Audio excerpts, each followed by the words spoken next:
Penyakit jantung merupakan keadaan yang menyebabkan jantung tidak dapat melaksanakan tugasnya dengan baik.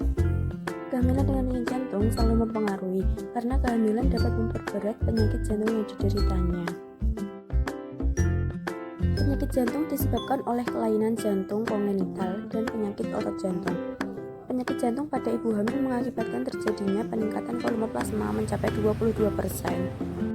Hal ini menerangkan mengapa penyakit jantung obstruksi sangat buruk dalam toleransi kehamilan, terutama toleransi terhadap peningkatan 30-50% peningkatan curah jantung pada awal trimester kedua. Berikut ini merupakan pemeriksaan penunjang bagi ibu hamil dengan penyakit jantung. Yang pertama yaitu EKG. Dengan pemeriksaan EKG yang bertujuan untuk mengetahui kelainan irama dan gangguan konduksi. Yang kedua yaitu ekokardiografi. Pemeriksaan ini merupakan metode yang aman, cepat, dan juga terpercaya untuk mengetahui kelainan fungsi jantung dan anatomi dari bilik, katup, dan juga perikardium. Yang ketiga yaitu pemeriksaan radiologi.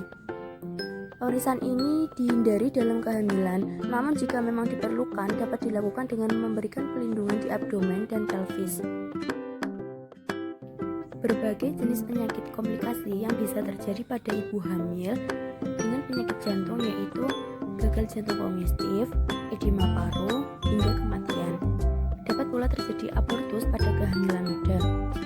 Jika pada janin dapat terjadi lahir prematur, berat badan rendah, hipoksia, gawat janin, dan juga pertumbuhan terhambat.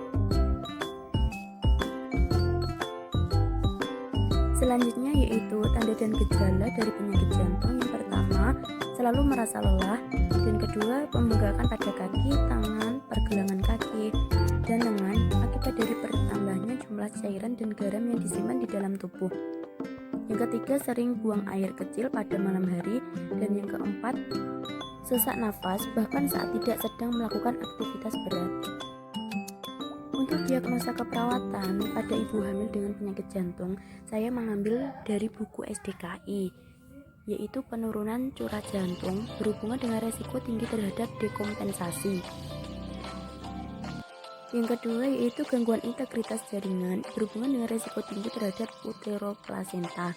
Yang ketiga, resiko infeksi berhubungan dengan resiko tinggi terhadap ibu. Dan yang keempat, intoleransi aktivitas berhubungan dengan resiko tinggi terhadap adanya masalah sirkulasi.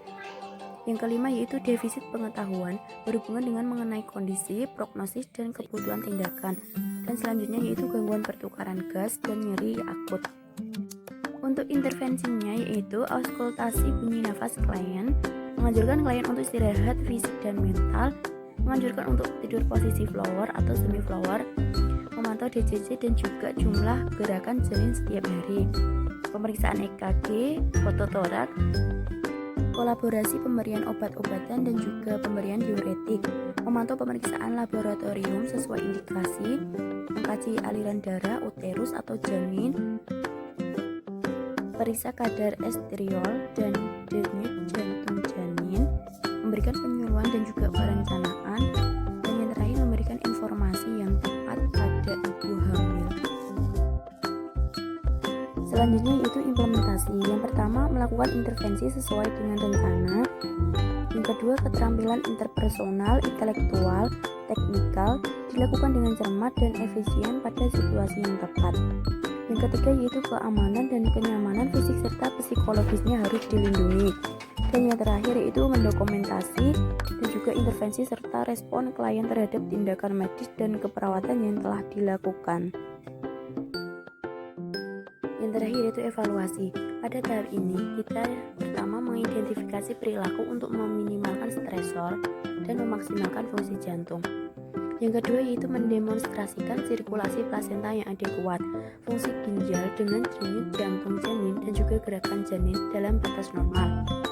Yang ketiga yaitu adanya keseimbangan cairan yang stabil dengan tanda-tanda vital dalam batas normal, penambahan berat badan tepat, dan tidak adanya edema.